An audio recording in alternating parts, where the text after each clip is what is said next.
From political crises to diplomatic achievements, Israeli Prime Minister Benjamin Netanyahu's plate was very much full in 2018. But before we dive into what started this year and will continue in the next, above all else, there was one event that changed the course of history.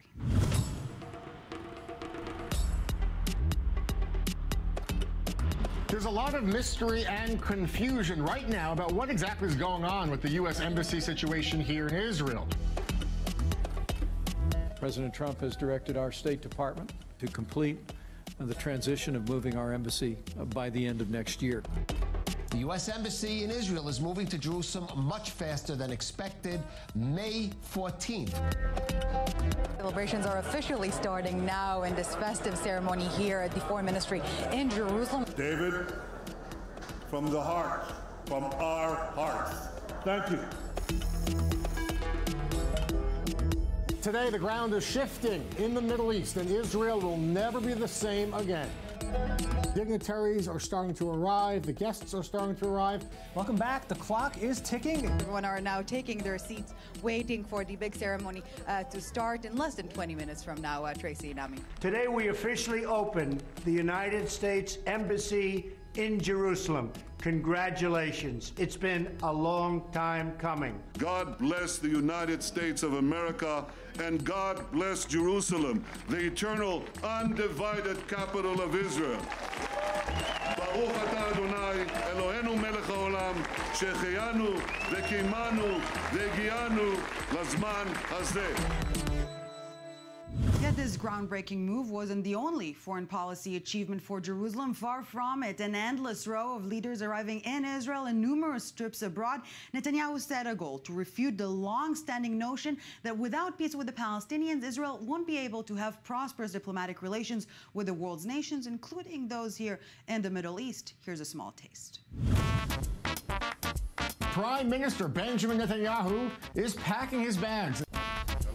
It's the dawn of a new era, according to the leaders of Israel and India. They're here in Cyprus for the 4th trilateral summit. That's the Prime Minister of Israel right before he left this morning to Russia. That high-stakes meeting underway, in fact, right now in Moscow. I want to promote my policy to change the hypocritical and hostile attitude of the European Union. Israeli Prime Minister Benjamin Netanyahu and German Chancellor Angela Merkel will soon take the podium right here behind me. It's a natural fit for the Prime Minister and for the Czech President. They've long been allies. Prince William will step foot in Israel for the first time. Israel feels they have a friend in Orban. They have a pro-Israeli Prime Minister in Orban. And Israeli Prime Minister Benjamin Netanyahu is wrapping up a trip to Washington. Netanyahu wanted them to talk Iran, and they talked Iran. Chinese Vice President Wang Qishan is co-heading a joint China-Israel Innovation Committee. Philippine President Rodrigo Duterte is right here in Israel. The once secret or even non-existent ties between Israel and the Gulf now warming up and going public. Israel is in an unprecedented political boom. It works on all continents, including in the Arab world, and there will be other countries. You'll hear about it. But Netanyahu can't open the champagne bottles yet. He actually already has, allegedly. 3 high-profile corruption cases against the premier concluded this year, with the police bottom line being clear-cut. Netanyahu should face an indictment, 3 of them, but his political standing as firm as ever.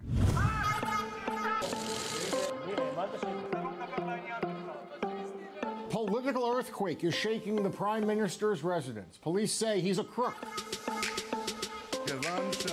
All of those attempts, without exception, resulted in nothing, and because I know the truth, I'm telling you that this time again they will come to nothing.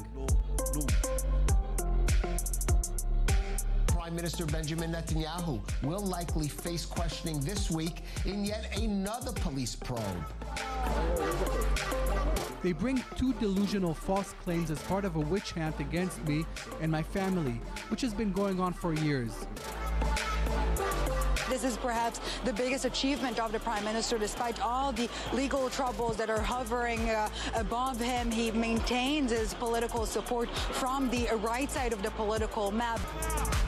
This is the first time that the Prime Minister and his family, for that matter, have been questioned by police since the revelation that former Netanyahu media advisor Nir Hefetz had turned state's witness. Netanyahu once again on the defensive. He's attacking the police after they recommended an indictment against him for the third time. Publishing the police recommendations on the last day of the police commissioner's tenure proves what I've been saying from day one. This is a fixed game. Bearing all this in mind, earlier than expected or not, Israel will head to the ballot boxes this year, and as it appears now, similarly to 2018, there's only one person calling the shots, and also the only one who can bring himself down.